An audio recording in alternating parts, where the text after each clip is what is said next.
Hago una pequeña presentación de quien nos acompaña, aunque todos les conocéis, la doctora María Neira, directora del Departamento de Medio Ambiente, Cambio Climático de la Organización Mundial de la Salud, Enrico Frabetti, director de Política Alimentaria, Nutrición y Salud de la FIAB, y Luján Soler, decana de Codinma. Y bueno, lo que queremos plantear hoy es la comunicación en alimentación y nutrición tras la pandemia. Vamos a hacer un breve repaso y lo que queremos sobre todo es que María, Enrico y Luján nos den también su opinión, su visión y sobre todo pues sus consejos, sus pequeños tips y recomendaciones para que entre todos intentemos hacer las cosas mejor. Vamos a ver una breve panorámica. Estamos hablando realmente de un tema que está siendo cada vez más importante. Los consumidores en cuanto a en estas tendencias, que muchas de ellas han venido para quedarse, pues vemos que son muy conscientes de su salud cada vez más. Esto también nos ha hecho cambiar mucho prioridades, pero también en cuanto a la sostenibilidad. Luego preguntaremos a ver a los ponentes, a los expertos, si piensan que esta parte también de sostenibilidad se va a quedar. También otras nuevas tendencias como las nuevas formas de llegar al consumidor, con estas plataformas que están surgiendo para ayudar también al pequeño comercio y a la hostelería a digitalizarse y a poder ofrecer rápidamente estos servicios, no solo en esta época, sino también, bueno, innovar para poder, tras la pandemia, que además va a ser siempre diferente, pues el lograr seguir ofreciendo estos servicios a los consumidores. También en alimentación lo que se ha visto es que España somos un país muy solidario y que las empresas de alimentación desde luego han estado más que a la altura. Por otro lado, también vemos todo lo que son la vuelta al origen, ¿no? La importancia que estamos dando también a las marcas locales, y eso obviamente va a haber que tenerlo en cuenta. Veremos cuáles de estas se quedan. El interés también por la nutrición. Hubo esa primera tendencia al principio de todos a cocinar, ahora se está combinando también con los caprichos, ¿no? Con el auge del indulgent. Todo esto a la vez ligado con una gran investigación. Se están abriendo líneas muy importantes ligadas a la alimentación, ligadas a la nutrición respecto al COVID. Por ejemplo, pues el doctor Ordovás y su hijo en Estados Unidos pues han reconvertido sus líneas de investigación para ver cómo la nutrición nos puede ayudar.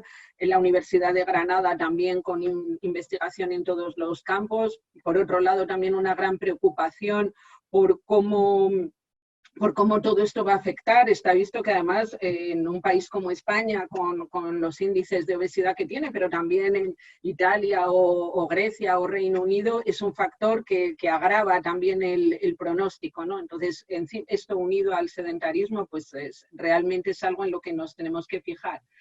Luego, por otro lado, todo lo que ha surgido, se han tenido que, pues muchas sociedades científicas, pero también el ministerio, junto con, por ejemplo, en este tipo de información, junto con la Asociación de Atención Primaria de Medicina Familiar y Comunitaria, pues ser faros informativos para dar estas recomendaciones, no solo sobre seguridad, sino también sobre alimentación y también sobre la cesta de la compra, desde la Sociedad Española para el Estudio de la Obesidad o la Sociedad Española de Nutrición Comunitaria, o también desde los consejos de nutricionistas, ¿no? Donde se agrupan los colegios.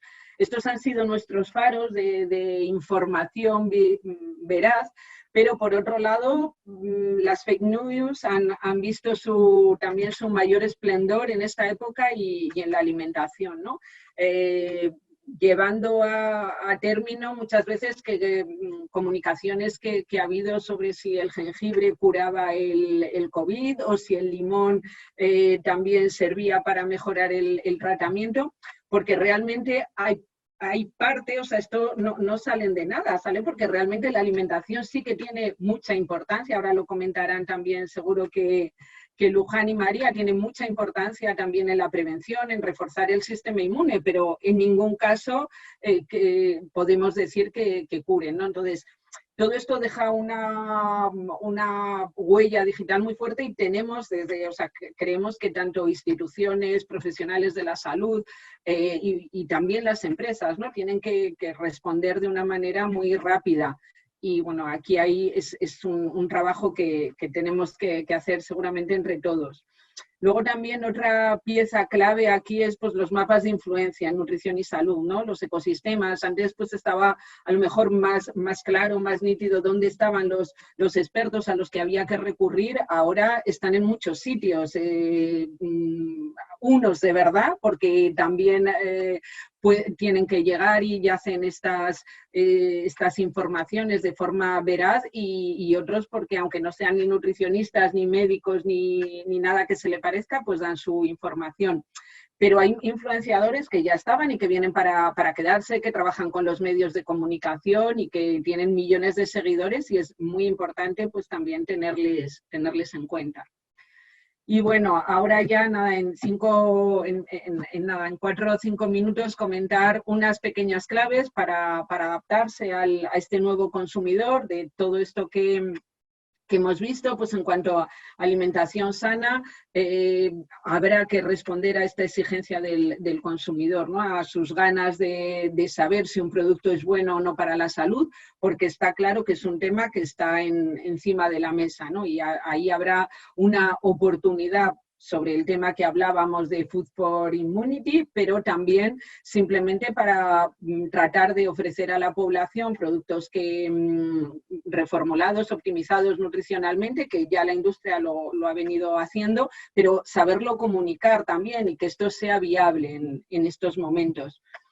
A nivel de la información nutricional, pues cada vez es más importante la forma en la que trasladamos la información a los consumidores y además cada vez más la seguridad alimentaria, como hemos visto, el reforzar el control de potenciales riesgos y comunicar todas las medidas que se están realizando. Esta vuelta un poco a los básicos, ¿no? De seguridad alimentaria, que pues otra vez es necesario que nos garanticen esta seguridad las empresas. Por otro lado, también esto que veremos si se va a quedar esta tendencia, va a ser solo moda o no, pero parece que nos hemos animado mucho, como comentábamos, a cocinar en casa y esto puede ser una oportunidad también, el crear estas comunidades de influencia, ¿no? De dar estas facilidades, estos servicios a los consumidores y aprovechar también para formarles en nutrición y salud. Y bueno, aquí ya algunas de las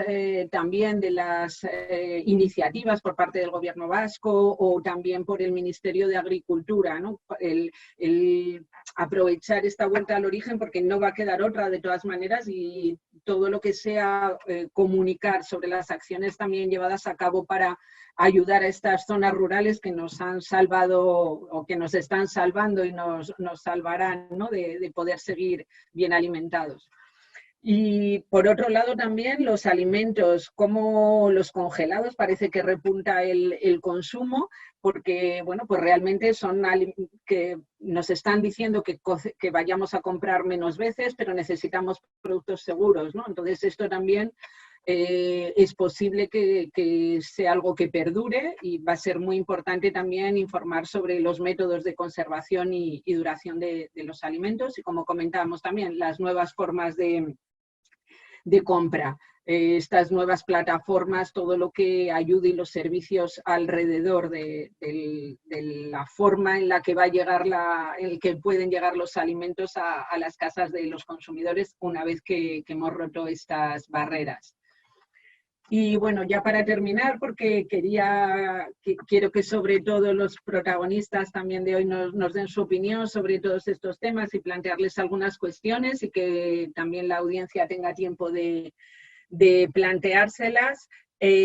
Unas recomendaciones, nuestra recomendación, pues escuchar en tono de comunicación, escuchar al consumidor. Hoy en día es muy, muy importante escucharle y adaptar la comunicación a estas nuevas necesidades. seguir innovando para ofrecer productos más saludables.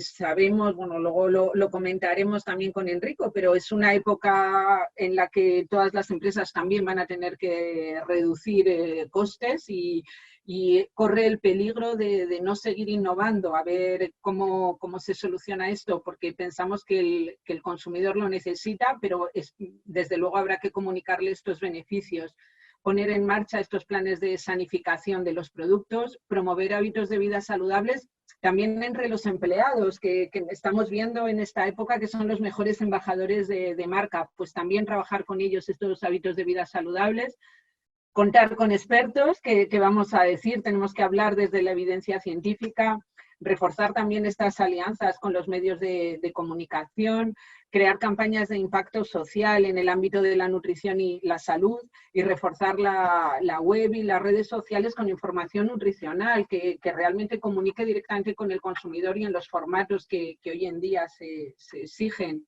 y comunicar con transparencia, contestar a las fake news. También nos gustaría que nos den la opinión luego los expertos, pero pensamos que esto que hay que atajarlo entre todos y, bueno, crear estos ecosistemas de comunicación y divulgación de los productos de una forma rigurosa. Estas son algunas de las recomendaciones. Y, bueno, sin más, vamos a pasar a... Voy a dejar de compartir la pantalla y vamos a pasar a que nos cuenten pues sus impresiones y sus recomendaciones, los expertos con los que hoy tenemos la suerte de contar. Vuelvo a daros las gracias a los tres y, bueno, vamos a comenzar con María. Queríamos, bueno, ver un poco que nos comentaras cómo ves el tema en general, si hay alguna recomendación específica que nos quieres hacer, por supuesto. Ahora, en principio, quería preguntarte, como directora del Departamento de Salud Pública y Medio Ambiente de la OMS, ¿qué impacto consideras tú que tendrá la actual pandemia sobre la alimentación en España y, bueno, y por extensión a todo el mundo? ¿Cómo piensas que, desde tu punto de vista, que las marcas pueden ayudar a los consumidores en esta situación? Gracias a todos, encantada de participar aquí. Me ha parecido muy interesante la introducción y vuestro análisis, ¿no? Hay muchas de las consideraciones que dais que efectivamente coinciden también con las nuestras. No cabe duda, hay que decirlo y no hace falta decirlo, es una situación totalmente excepcional, totalmente sin precedentes, totalmente de shock y totalmente sin un guión escrito para lo que va a pasar después, pero está claro que las consecuencias van a ser demoledoras y obviamente en la parte económica y social va a haber cambios enormes. Ojalá que eso sí que seamos capaces de aprender algunas lecciones. Y dentro de esas lecciones que tenemos que aprender es el hecho de que el ciudadano se siente muy vulnerable, o sea, su salud se ha sentido absolutamente vulnerable, hasta el punto de decidir de una forma voluntaria y, bueno, voluntaria y con una ley de emergencia, pero aceptar el quedarse en casa, prescindir de sus libertades más elementales y hacer algo que en la historia de la salud pública nunca se había pedido a nadie antes, ¿no? Medio planeta paralizado, quedándose en casa y en condiciones, en alguna parte del mundo, en condiciones absolutamente dramáticas. Entonces, de ahí van a salir una demanda muy fuerte de este ciudadano para poner barreras de protección a la enfermedad. Ya no quiero ser tan excesivamente optimista de pensar que va a haber una demanda de más salud, ¿no? De una vida mucho más saludable, pero sí que va a haber una demanda de barreras para protegernos de la enfermedad, que es lo que ha determinado todo esto. Y está claro que lo que más percibe el ciudadano más que el consumidor es que una de esas barreras es estar sano, es decir, tener una alimentación sana, tener una vida activa que no ha podido tener ahora. Empieza a entender también algunos factores de riesgo ambientales que se relacionan con la sostenibilidad, que se relacionan con las enfermedades transmitidas por los animales. Empieza a tener miedo también esas imágenes de esos mercados en China, en Wuhan y en otras partes del mundo con esa falta de seguridad alimentaria, ese contacto de hombre y animales salvajes. creo que por ahí va a empezar a retirarse un poco más al origen, a los alimentos que conocía de siempre, a esa búsqueda de una alimentación más sana, y estoy totalmente de acuerdo con lo de la sostenibilidad. Ahora lo va a entender, y creo que también por la primera vez los niños no es una cosa que se compra en un sitio y se lleva a casa, sino que también se puede hacer, y que parte de la harina y que se mezcla y que hay otros ingredientes. Hemos empezado a entender que hay una gente que recoge cerezas, que recoge fresas, que antes creo que ni siquiera se sabía la importancia de esa gente que produce comida. Hemos vuelto de alguna manera a entender cuáles son los pilares no solo de nuestra salud, sino de nuestra sociedad y de nuestra economía. Y empezamos a ver la importancia de invertir en educación, en sanidad, pero también en todo lo que es lo básico, lo que sin ello no podríamos sobrevivir, que es la alimentación. Y ahí empezaron a ser importantes los agricultores otra vez, empezaron a ser importantes otra vez la recogida de frutas y de verduras, los precios, cómo se transportan los alimentos. La gente empezó a entender que hay una cadena enorme. No es solo ir al supermercado y buscarlo, sino que hay una cadena enorme, que toda esa cadena tiene mucha... Así que espero que vayan a ser muy exigentes, pero creo que una de las exigencias va a tener que ver con el consumo de productos locales, con ese slow food y ese consumo de los productos que vengan de cerca, incluso no solo por la salud, sino por reducir esa huella de carbono, que empieza a entender ya también que tiene mucha conexión con su salud. A nivel de digitalización, ¿crees que esté un país más o menos digitalizado, cómo esto puede afectar más o menos a España? Bueno, creo que la digitalización nos ha dado a todos también una demostración en vivo y en directo y sin grandes... Ha sido como una especie de laboratorio, ¿no? De repente descubrimos que todos podemos hacer teleworking, por ejemplo, que es una cosa que en fin, antes quien lo hacía parecía que era alguien más bien poco trabajador que quería tomarse un día libre, ¿no? Y hoy entendemos que al revés, que todos trabajamos el doble estando enfrente de un ordenador, y que además si tu reunión termina de 59 en punto ya tienes la siguiente y no hay retrasos y participas y te quedas hasta medianoche porque si no, no puedes hablar con la gente de Australia. Y en fin, la digitalización, la green economy, o sea, la recuperación verde, esa economía verde, y la digitalización, no cabe duda que son dos. La gente empieza a tener consultas a través de su ordenador, no va a su médico en muchas ocasiones, pero muchas consultas se van a hacer así. O sea que está claro que el país que esté preparado para ese salto que hemos dado entre todos ahora de una manera ya cuantitativa y cualitativa, va a ganar. Y yo espero que España esté preparada, porque realmente ahí no va a haber marcha atrás. Creo que va a ser una de las cosas que se van a quedar.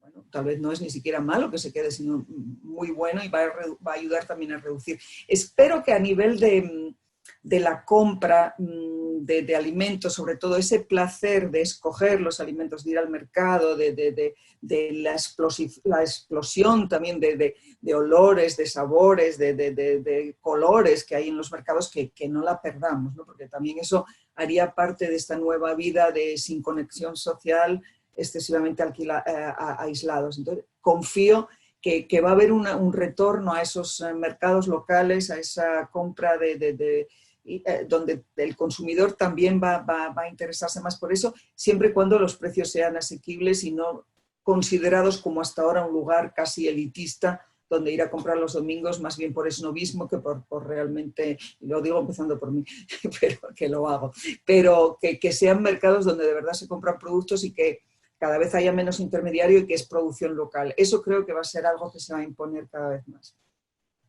Por una última pregunta que voy a hacer antes de dar paso para dejar después a los demás, quería preguntarte tu posición. ¿Qué crees que se puede hacer con el tema este que hemos comentado de los bulos, de las fake news, desde las instituciones y desde las empresas? Un poco, ¿cuál es tu visión? Esta pregunta yo creo que luego estará bien para todos, pero... Ha sido realmente, de nuevo, uno de los choques más importantes que hemos sufrido y una de las debilidades más fuertes que hemos tenido en esta crisis, ¿no? Nos ha demostrado que por ahí había una debilidad muy importante. Las redes sociales son fundamentales para comunicarse, son maravillosa. Si no hubiera sido por eso, pues cómo íbamos a hacer ahora con estos... pero ha sido también un instrumento tremendo a veces con buena intención, las personas comunican incluso de forma muy genuina. Me ha llegado este estudio de un médico que dice, efectivamente es un hecho científico, pero la gente no entiende que antes de hacer de esa publicación científica una recomendación en salud pública, tienen que haber una revisión de todas esas publicaciones, un análisis, una digestión, un entender el contexto, en fin, mucha serie de cosas. La gente piensa que si está publicado en una revista semicientífica, incluso non-peer review, o sea, sin revisión, ya tiene un valor. Y eso es lo que ha habido un paso excesivamente violento, digamos. La comunidad científica está acostumbrada a ese tipo de anuncios en publicaciones científicas, entiende lo que significan, pero la población general no, y eso no estaba hecho para ellos. Entonces ese salto ahora hay que de alguna manera... Y luego están evidentemente los bulos malintencionados, están también los aprendices de astros de televisión que descubrieron los vídeos y que entienden que eso les da mucha visibilidad y se lo pasan muy bien. Que todo obviamente está permitido y es legal, pero que tiene un impacto. Por la primera vez en la OMS acuñamos ese término de infodemic, porque fue realmente una cosa tremenda de teorías conspiratorias, de gente con buena intención diseminando información, aprendices de científicos diciendo la suya, y la gente, pues claro, en el medio y como transmisor, batidora de todas estas cosas. ¿Cómo se puede hacer? Pues yo creo que tendremos que acostumbrarnos. Una cosa son las redes sociales, que son para un poco chismear, charlar y tener una charla de bar, digamos, que está muy bien. Todo el mundo opina de política en la barra de un bar, por ejemplo, y es perfecto. Y luego ir a otras fuentes cuando uno realmente quiere saber qué es lo que está pasando o cómo se está avanzando en ese sentido. O sea, que va a haber que hacer distintos bloques de información y entender que unos son frívolos y superficiales, pero pueden ser hasta divertidos, y otros son donde uno tiene que ir a hablar de las cosas serias, digamos, que afectan a tu salud o que afectan a tu sociedad y a tu economía, claro. Pues muchas gracias, María. Vamos luego seguramente haya otras preguntas para ti también, así que vamos a ir con Enrico. Desde el punto de vista también pues, de la industria y como representante de la industria, queríamos también comentar contigo cómo se ha adaptado la industria alimentaria española. Hay cosas que hemos visto, pero seguro que hay cosas que nos puedes contar tú de primera mano, que se están haciendo también desde las asociaciones. Hemos visto que ha sido un sector clave. No sabemos, también nos gustaría que nos comentes sobre esto, si piensas también que ha sido reconocido. En principio parece que sí, pero ¿cuál es también vuestro sentimiento ante esto? Bueno, por empezar, muchas gracias por la invitación y encantado, y realmente es un honor compartir mesa, aunque sea una mesa virtual, tanto con Luján como con María y contigo, Sonia. Como hemos respondido, yo creo que la industria alimentaria, no solamente en España, en general podemos ver también en toda la Unión Europea, hablamos con nuestros compañeros en otros países, pero sí que creo que ha estado a la altura en los primeros días del estado de alarma. Os acordaréis todo casi del pánico, ¿no? Pensábamos que iba a haber desabastecimiento, las colas, el papel higiénico que se acabó, en fin, todas estas cuestiones, pero gracias a Dios, yo creo que toda la industria, no solamente la industria, yo diría toda la cadena agroalimentaria ha estado a la altura, siempre ha podido proporcionar alimentos en variedad, en cantidad, y lo ha hecho siempre de una manera muy segura, recordando, como decía María, también las cosas esenciales en esta vida. Aunque ahora todos tenemos mucha tecnología, estamos en 2020, pero nos preocupa mucho, vamos a poder comprar nuestros alimentos, darlos a nuestra familia. Y eso también, aprovecho la ocasión también para dar las gracias realmente a todos los trabajadores de toda la cadena agroalimentaria y de nuestras empresas que han estado ahí y siempre han estado ahí, a pesar de, evidentemente, ¿no?, de los riesgos también que puede haber habido en empresa. Por lo tanto, estamos muy orgullosos. Nosotros desde las asociaciones hemos intentado siempre ayudarles ayudar también en el diálogo con las instituciones, el gobierno y todas las otras instituciones, para intentar también que se entendiese cuáles fuesen las necesidades para poder seguir produciendo. Y para contestar a tu última pregunta sobre si la sociedad lo ha reconocido, yo creo que en los primeros días quizá no todo lo que pensábamos que iban a reconocerlo, pero sin lugar a duda con el paso del tiempo sí, y todavía hoy creo que incluso en cualquier programa de televisión se habla de la importancia de la cadena, de producir, de hacerlo de una manera segura. Por lo tanto, estamos como parte de la industria alimentaria absolutamente muy orgullosos de nuestra gente. También queríamos comentarte, que nos dieras tu opinión, lo que hemos comentado antes de la innovación. ¿Cómo crees que esto va a afectar a las empresas? ¿Piensas que solo las que innoven serán las que estén en el top of mind del consumidor? ¿O crees que va a haber una época realmente de contención en gastos y que se reducirá la innovación? ¿Cómo lo ves desde la industria? Creo que se pueden observar varias tendencias. Es cierto que la situación económica, no tanto la que estamos ahora, que ya creo en algún caso empieza a ser dramática, pero la que va a venir, si realmente va a ser muy mala, claramente marcará una tendencia. Por un lado, porque el consumidor tendrá probablemente a disposición menos ingresos para poder gastar, y evidentemente los recortes en alimentación van a ser probablemente más en valor que no en volumen, es decir, la gente va a seguir comiendo y necesita evidentemente seguir comiendo. Por lo tanto, es posible que las empresas, y frente a una decisión de una inversión empresarial sobre innovaciones, pues a lo mejor puedan decidir retrasarla, o a lo mejor centrarse más en lo que es una innovación incremental más que disruptiva, y por lo tanto adaptar pequeños cambios. También será interesante ver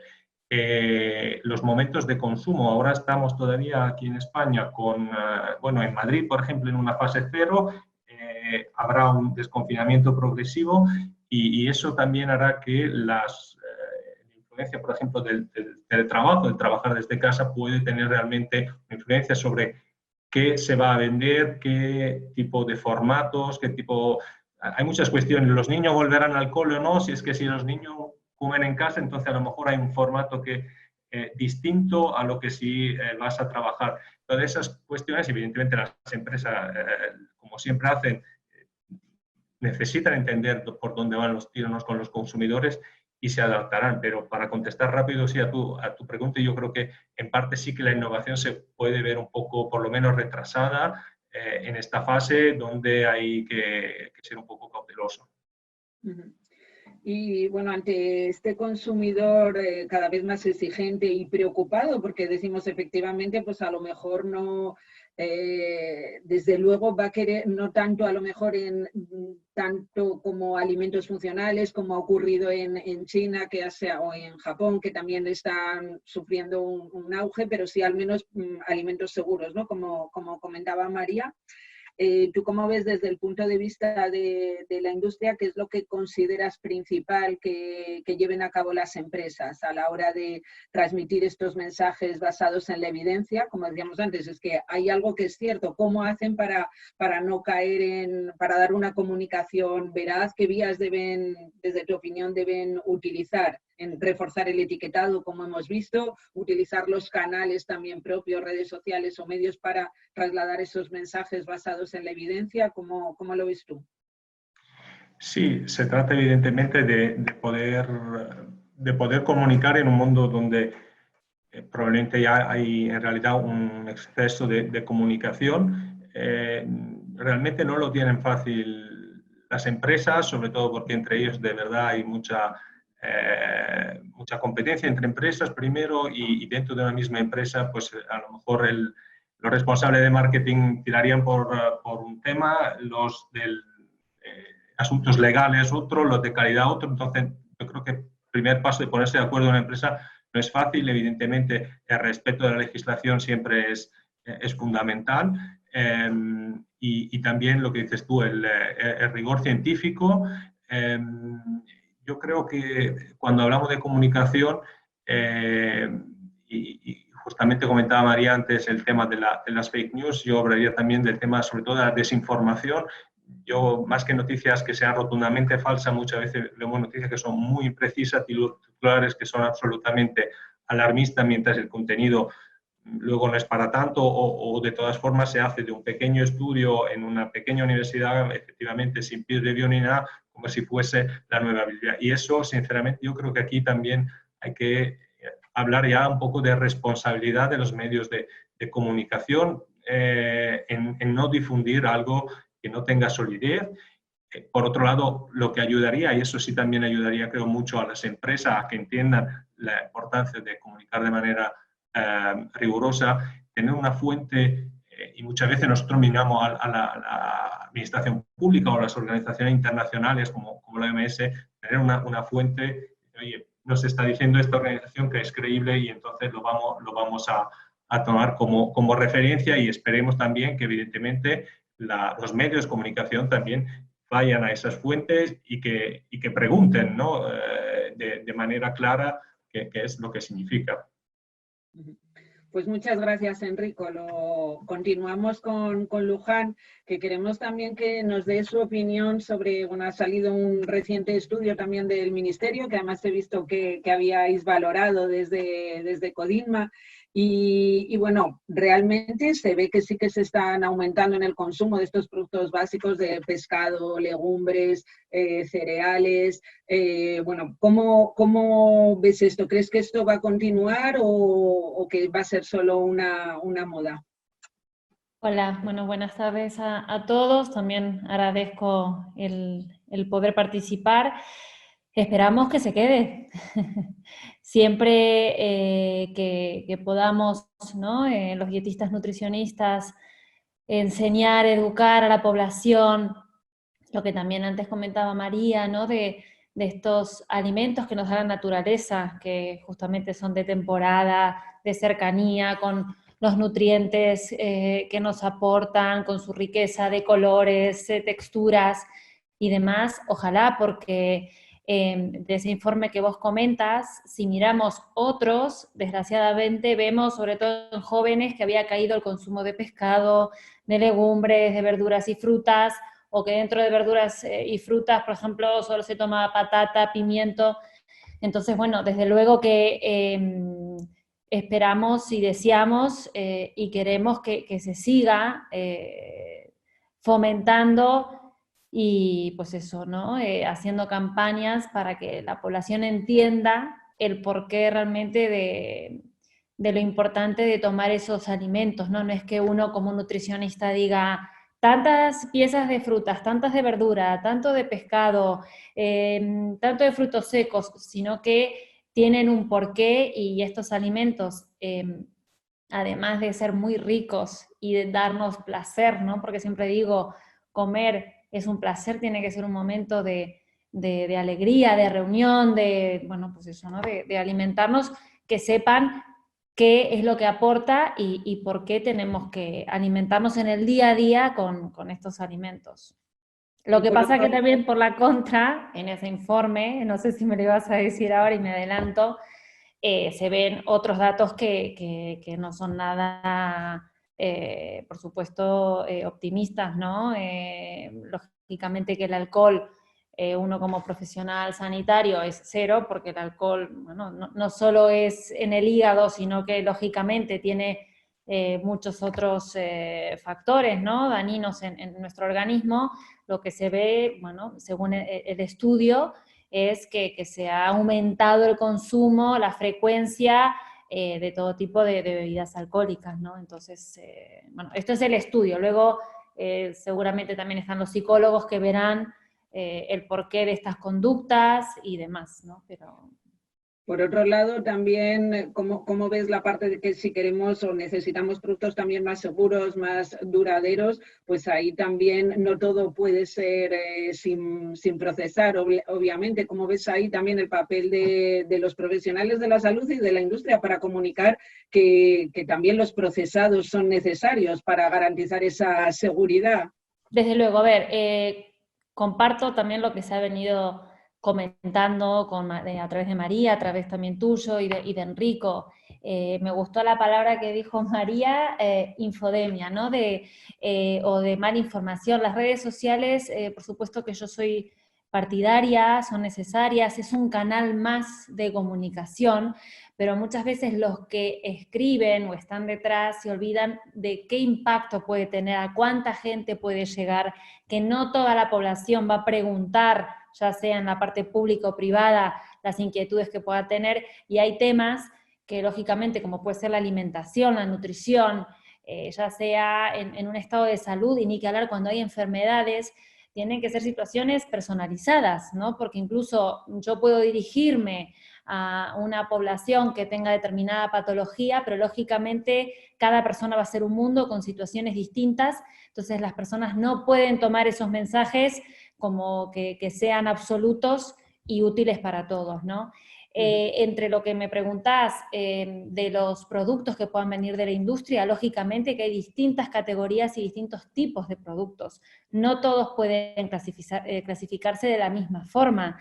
Incluso basándonos en la legislación alimentaria, tienen que realizarse con determinados ingredientes y hay marcas que pueden variar de unos ingredientes a otros, siendo la misma categoría. Entonces, claro, muchas veces se endemoniza, ¿no? De que viene de la industria y si viene de la industria está prohibido, ¿no? Entonces, pues no sé, por ejemplo, un yogur, un producto que se puede comprar en la industria, no sé, un hummus, ¿no? Habrá gente que lo pueda preparar en casa, otro que lo tenga que comprar a través de la industria.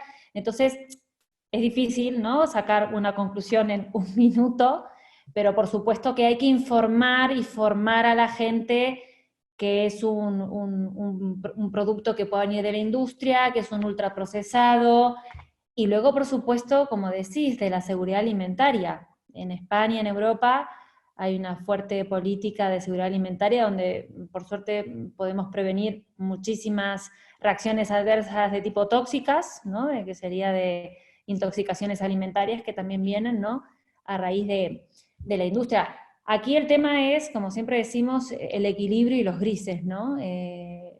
Como también puede pasar que haya gente que solo se alimenta de, no sé, de mandarina, como también otro que pueda alimentarse todo de alimentos industrializados, y bueno, desde luego está la educación, insistimos, la comunicación, los canales de comunicación, y algo obviamente que tiro para mi casa, para mi profesión, que los dietistas nutricionistas, que es una profesión sanitaria en España poco reconocida, yo vengo de Argentina, que somos licenciados y allá se nos conoce más, que pueda estar trabajando, lógicamente, en equipos interdisciplinares, ya sea en la parte hospitalaria, de sanidad y demás, de salud pública, y por supuesto en la industria alimentaria, junto con otros profesionales, ¿no?, que pueda ser en departamentos de calidad, de marketing, sobre todo de marketing, ¿no?, que es cuando se puede apoyar y ayudar al departamento a que las comunicaciones que hagan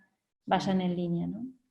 Quería, por último, en esta primera introducción, preguntarte cómo, desde tu punto de vista, como experta además en intolerancias y alergias, estas personas, si se han visto pues, en esta situación y si se van a ver en un futuro pues, más perjudicadas para llevar una alimentación equilibrada, y luego pues, también en cuanto a las personas con diabetes, obesidad, un poco ¿cómo crees si crees que esto afecta también de una manera diferente?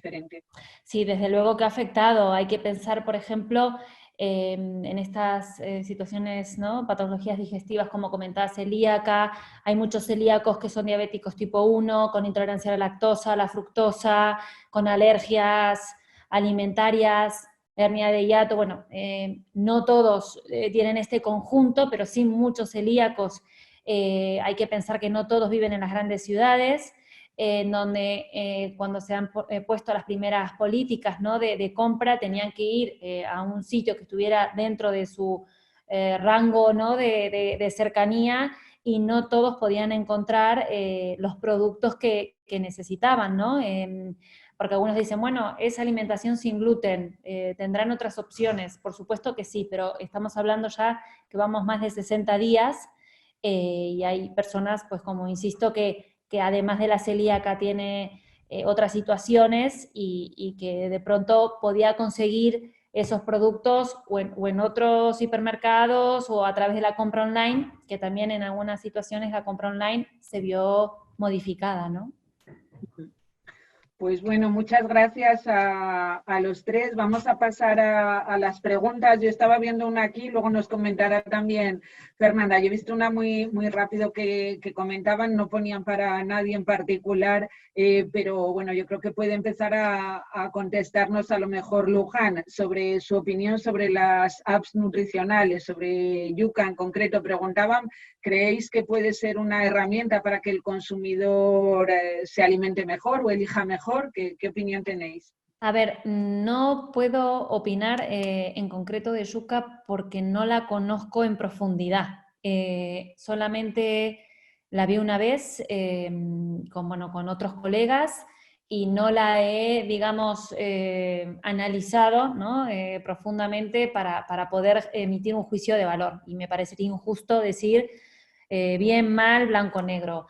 Yo entiendo que las aplicaciones en general, además de esta de Yuka y otras que existen ahora en el mercado, pueden ser herramientas para determinados usos, pero vuelvo a decir de que no hay una aplicación que sea la idílica, porque en algunos casos, insisto que no conozco bien la de Yuka para opinar, estoy hablando en términos generales, hay algunas como que dan blanco o negro, ¿no? Entonces, pues este es un producto, si tiene estos ingredientes, ¿es un producto industrializado?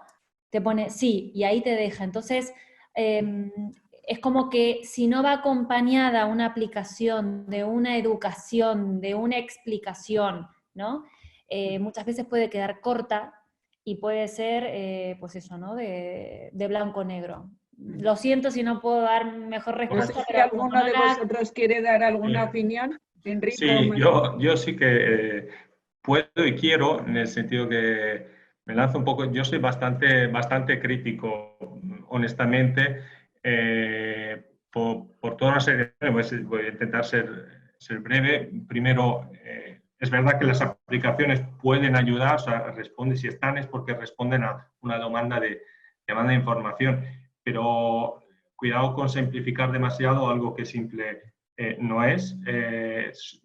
Que una aplicación nos diga lo que es bueno o es malo para nuestra salud es incluso, creo, peligroso. Pero más allá de esto, en esta aplicación en concreto, como cualquier otra que podría ser recoger los mismos criterios, se mezclan cuestiones nutricionales, es decir, la composición nutricional, y esta puede entenderla.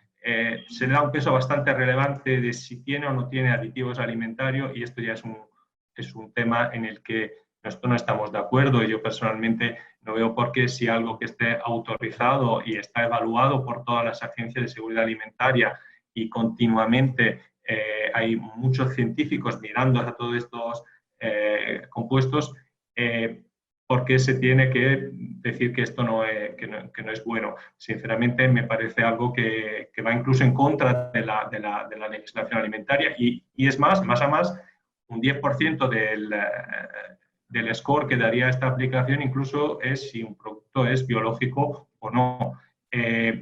A ver, no mezclemos las cosas, que el biológico me parece perfecto, es decir, que hay gente que justamente, por las razones que sean, decide que quiere comprar este tipo de producto, estupendo, pero no porque un producto sea biológico necesariamente sea mejor. Nutricionalmente no lo va a ser, no hay demostración ninguna que sea así, y a nivel medioambiental, evidentemente, pues puede haber que haya algún criterio que sea mejor o no, pero eso no deja de ser un juicio de valor. Yo creo que hay que darle herramienta al consumidor para que él pueda hacer una elección, no decirnos nosotros lo que es bueno o es malo.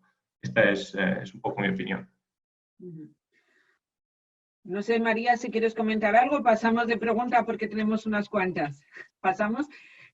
Bueno, hay una en concreto también que comentaban un poco, esa dirigida a ti. ¿Cómo ves el futuro de la OMS, que está siendo cuestionada por algunos? ¿Y qué nos comentas sobre esto? Bueno, yo creo que, francamente, todo lo que yo diga de la OMS obviamente tiene poco de objetivo, ¿no? Intentando dar algunos datos objetivos y no mi opinión personal. Alguien tiene que coordinar la salud global, alguien tiene que analizar cada semana 3.000 eventos o señales de posibles virus o posibles bacterias que tienen un potencial epidémico.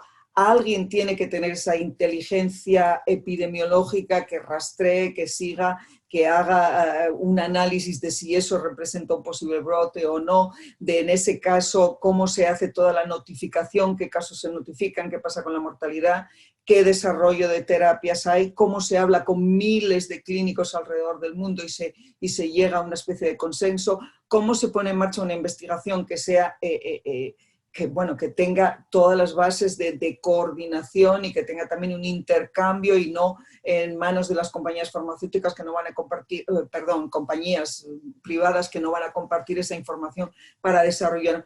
Cómo se va a informar y dar una información neutra y recomendaciones basadas en ciencia a los países miembros.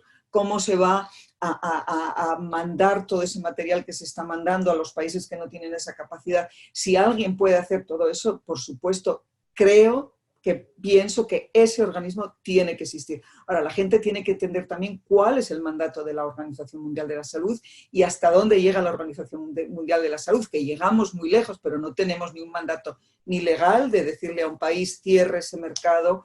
A lo mejor en esa nueva arquitectura de la salud global que venga después de esta crisis, a lo mejor habrá que reforzar, y esa es mi opinión personal, pero no solo mía, de muchos otros miembros, habrá que reforzar esas capacidades de la Organización Mundial de la Salud de poder hacer inspecciones, por ejemplo, en lugares que representen un peligro para la salud pública internacional, y habrá que hacer también una capacidad de dar la responsabilidad a quien la tiene y poder exigirles de alguna manera un poco más en ese sentido. Con lo cual, yo creo que el futuro, independientemente de también es evidente que en una epidemia de varios meses va a haber muchas fases, y una de las fases es evidentemente buscar culpables por todos los lados y, en fin, la misma persona que nos acusa de no haber informado tiene su propio servicio de inteligencia diciendo que no es así, o es la misma persona que dice que hay que inyectar lejía, ¿no?, para curarse. En fin, obviamente tenemos 194 Estados miembros de la OMS que son también los que definen cómo quieren que sea esa OMS. O sea que hay que saber que también los países son los que tienen que decidir qué tipo de Organización Mundial de la Salud se quiere. Una cosa es el secretariado y otra cosa es cómo está gobernado, y estamos gobernados por 194 países, entre ellos obviamente los Estados Unidos, que en este momento pues, su presidente pues, tiene una serie de dificultades, pero que ojalá podamos resolver, porque es evidente que es un país miembro muy importante para la Organización Mundial de la Salud y que tienen que quedarse porque hay muchísima colaboración con los Estados Unidos, como la hay con todos los países, obviamente. Sonia, ¿puedo aprovechar para hacerle yo una pregunta a María? Porque también es muy interesante de cara a futuro, puesto que probablemente con una crisis económica que será probablemente global, se van a poner en cuestión los presupuestos de cualquier organización, grande o pequeña, cualquier tipo de empresa, y entre ellos entiendo que podría ser que incluso los mismos Estados miembros de cara a la OMS. Entonces, frente a una situación en la que puede haber tensiones presupuestarias generales, ¿tú crees que, o cuáles crees que serán la prioridad en ese sentido?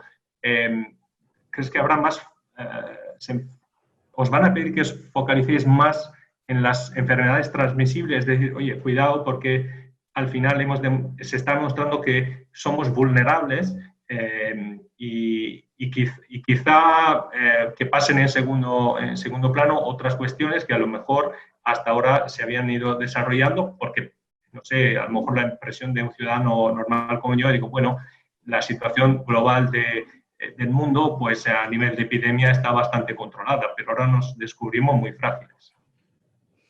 Sí, gracias por tu pregunta, realmente muy interesante, tienes toda la razón. Quisiera empezar diciendo que para que la gente tenga una idea de cuál es el presupuesto de la OMS, nuestro presupuesto anual es el equivalente del Hospital Cantonal de Ginebra, es decir, el equivalente de un hospital provincial, bueno, pero es un hospital provincial dentro de un país y no es el único en Ginebra, con lo cual, o el Hospital de Oviedo, por ejemplo, sería el equivalente de eso, para daros una idea de cuál es el presupuesto. Es cierto que hay 3 prioridades fundamentales ahora mismo en la OMS y una de ellas es la de emergencias, la de respuesta a epidemias y brotes epidémicos. Otro sería la parte de cobertura sanitaria universal, o sea, todos los que son servicios de salud, incluyendo el personal sanitario y los sistemas básicos. Y el tercero es fomentar una vida saludable. Ese es el que yo dirijo, ¿no? O sea, es que no solo trabajemos con la enfermedad, sino con las causas de la enfermedad, lo que es la salud pública pura y dura, en mi entender. Y ese, pues es evidente, siempre es el menos financiado, porque la gente reaccionamos siempre más a esa enfermedad. Pero es cierto también que a veces con menos recursos en ciertas cosas puedes hacer muchísimo más. Es decir, en el caso de la malaria, por ejemplo, nosotros ya, digamos, la parte más o menos requiere pocos fondos, porque aparte del desarrollo de la vacuna que se está trabajando, lo que necesitamos ahora es mandar material a África. Estamos mandando todas estas mosquiteras impregnadas, por ejemplo, ¿no? Entonces requiere dinero para asistir a los países que son pobres. Sin embargo, en el control de las enfermedades no transmisibles, por ejemplo, el factor de riesgo contaminación del aire, nosotros no estamos cambiando los sistemas de transporte en una ciudad, pero sí influenciamos. Entonces, esa influencia a lo mejor no necesita los mismos recursos financieros, pero sí requiere, obviamente, una evidencia científica muy, muy fuerte que te permita después ir con toda esa credibilidad a influenciar a los alcaldes, a influenciar qué fuentes de energía se van a poner en marcha. Y ahí es donde tenemos que, efectivamente, usar esos recursos al mejor de lo más coste eficaz. Pero sí es cierto que ese peligro de que las enfermedades infecciosas, las enfermedades transmisibles, pues obviamente son las que más asustan y de alguna manera esas enfermedades crónicas, la diabetes, la hipertensión, ahora mismo el tabaquismo, los 7 millones de muertos por contaminación del aire, pues no generan a lo mejor el mismo miedo, tal vez porque son muertes en diferido, no son muertes en directo.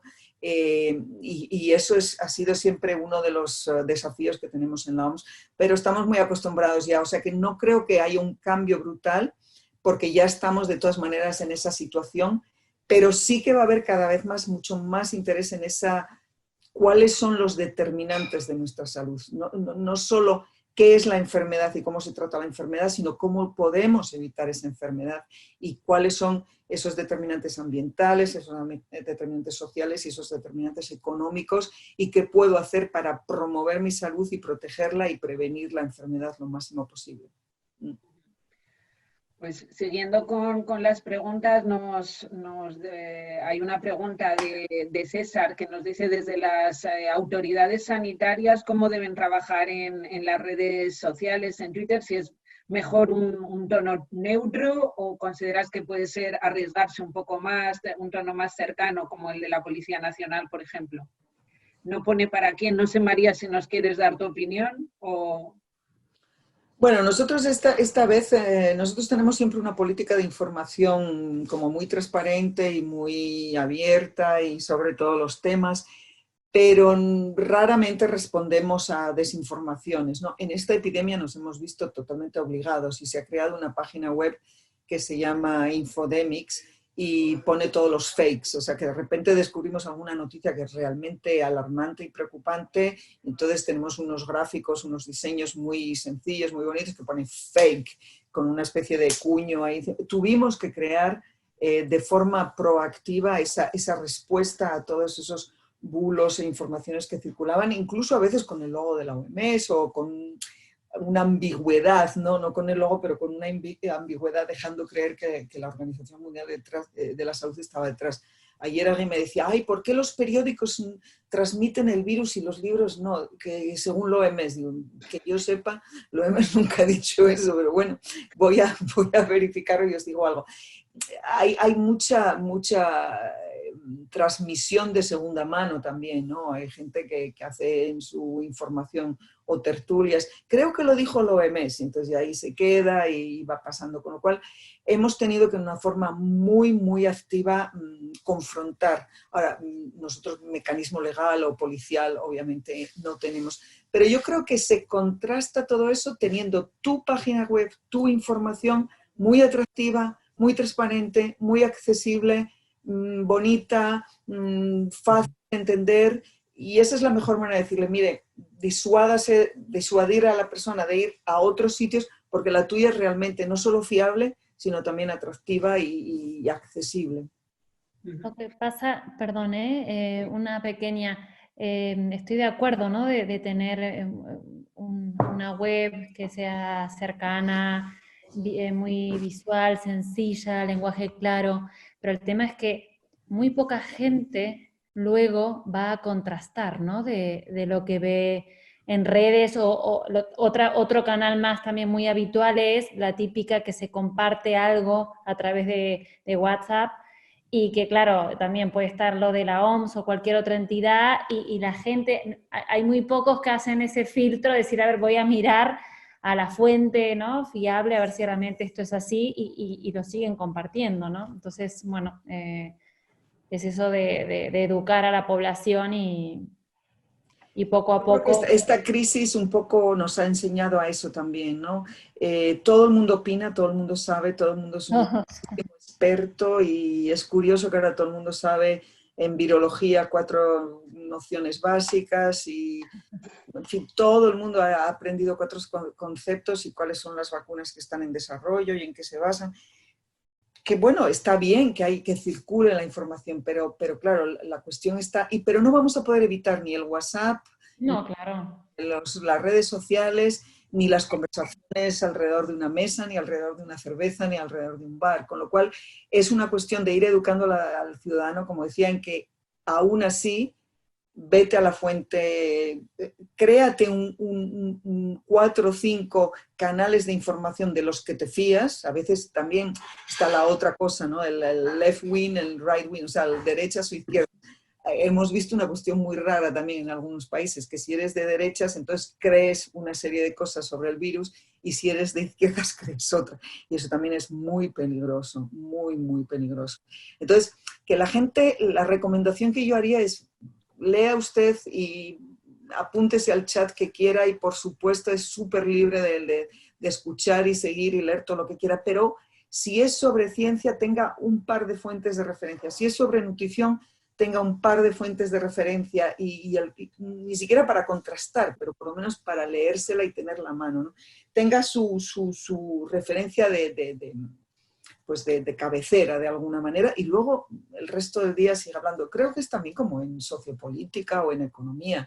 Uno puede leer de todo, ¿no? Hay quien habla de economía y no sabe nada, pero tienes que, si quieres realmente, si eres un inversor, vas a ir a una fuente fiable. Y bueno, eso es lo que tendríamos que desarrollar, cada vez más fuentes fiables, creíbles y con poco conflicto de interés, claro. Estamos ya prácticamente fuera de tiempo. Voy a preguntar otra de Rafa, que nos comenta que a finales de los años 90 todo el avance en seguridad alimentaria fue en base a los datos de evidencia científica, en análisis de riesgo y autocontrol basado en el análisis de peligros y puntos de control crítico. Y pregunta si no se puede llegar a aplicar sistemas adaptados para la nutrición y crear un debate positivo en las mismas, entre todos. No sé si...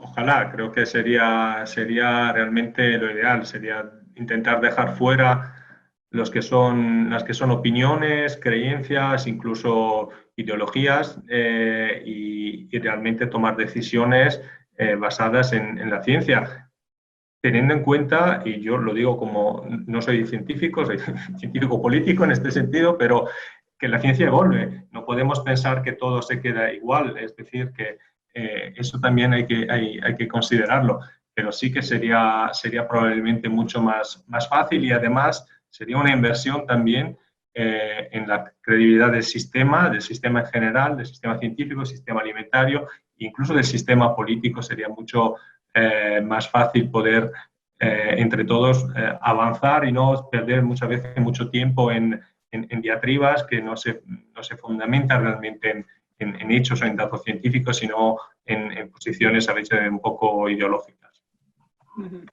Pues sí. Ahí estoy viendo un montón de preguntas que casi no me da tiempo. No sé, Fernanda, si hay alguna pregunta o puedes hacer una unión de varias para intentar terminar en no más de 3-4 minutos. Sí, Sonia, había visto aquí una pregunta que quizás me parece interesante porque es el diario vivir de cada uno de los ciudadanos y puede tal vez Luján ayudarnos con esto.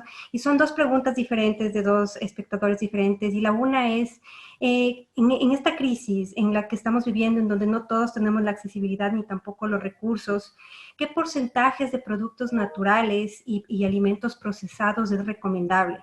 Y a su vez, otro espectador nos pregunta que cómo ha afectado esta situación de alimentación con el sobrepeso y la obesidad de la población española. Bueno, en 2 minutos va a ser muy, muy complicado. También nosotros decimos que hay que ver lo previo que trae esta o estas personas a lo que es el COVID. Cuántas personas viven en esa casa, qué situación de trabajo pueda tener, qué acceso a estos alimentos, productos puedan tener, si hay un espacio suficiente también para moverse, para hacer actividad. Lógicamente que sabemos que hay aplicaciones que ayudan a poder hacer baile, yoga y demás. No hay que dejar de lado, como digo yo, y esto es muy de Argentina, de esto de la importancia de cuerpo, mente, alma, ¿no? Porque nosotros como nutricionistas, de hecho, por ejemplo, en Codima hemos hecho una guía de recomendaciones a la población sobre cómo alimentarnos de forma saludable. Pero claro, si esa persona perdió el trabajo, perdió un ser querido, tiene mayor ansiedad, tiene dificultades porque no tiene espacio para que sus hijos puedan estudiar, en fin, hay un acúmulo de factores y situaciones que hacen que no solo sea lo que nosotros como profesional sanitario le podamos aconsejar. Lo ideal sería que también haya apoyo psicológico, haya apoyo de profesionales de la actividad física, ¿no? Entonces, no es que haya una fórmula ideal, porque vuelvo a insistir, nosotros podemos enseñar, educar a la población qué alternativas, qué alimentos que puedan acceder pueden ser mejores, pero si está viviendo esa situación que le quita el sueño, por decirlo de alguna forma, habría que, digamos, resolver todos esos campos, ¿no?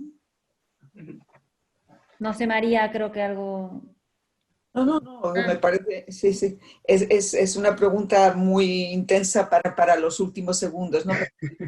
Por eso, yo encantada en otro webinar, si quieren hablamos, cuál puede ser una alimentación saludable y tips para este momento, ¿no? Creo que había en la segunda parte de la pregunta lo de la obesidad, ¿no? Y es cierto que había dos elementos muy graves en este confinamiento. Uno es el sedentarismo y el segundo era, pues, efectivamente esa forma compulsiva de comer, ¿no? Que a lo mejor hemos tenido todos durante este periodo. Bueno, yo no tengo excusa porque aquí no hemos tenido confinamiento real, la gente podía salir en Suiza, o sea que no hay excusa. Pero sí, son dos que ahora habrá que ver cómo eso va a influir en las cifras de prevalencia de obesidad. Espero que no haya un cambio dramático, que sean solo esos kilos que luego se puedan bajar rápidamente en cuanto empecemos a ser otra vez activos, pero es cierto que ha habido esos dos factores de riesgo bien pegados uno al otro y bueno, las apps han ayudado, pero seguramente que no a todo el mundo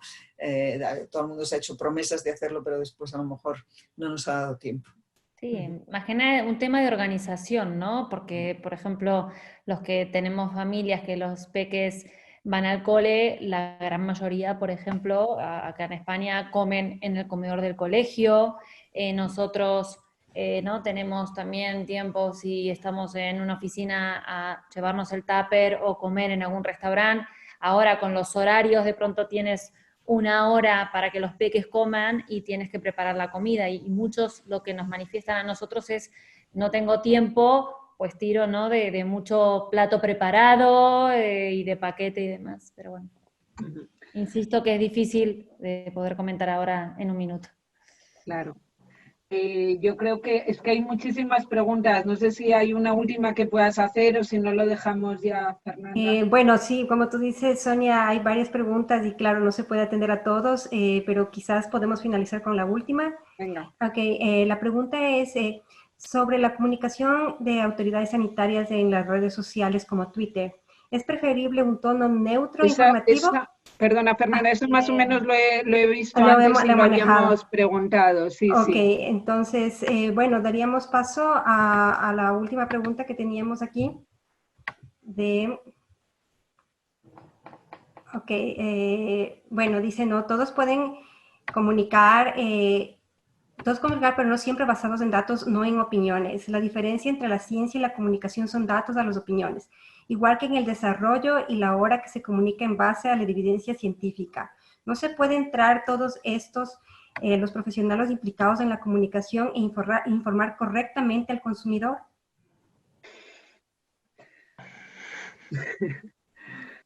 Rico, bueno, de comunicar es una cuestión realmente difícil, ¿no? Yo creo que hay científicos de altísimo nivel que no son buenos comunicadores, hay científicos que son grandes comunicadores y hay malos científicos que se improvisan comunicadores. O sea que la recomendación a las empresas, yo creo que es que inviertan en comunicación, pero comunicación, digamos, con una base científica importante y que invierta también en profesionales que tengan esa capacidad científica y de comunicación. Y la misma recomendación para las autoridades sanitarias. Creo que todos hemos visto el papel que Fernando Simón ha jugado estos días y creo que todos hemos visto la importancia no solo de ser un buen científico, sino también de poder comunicar, ¿no?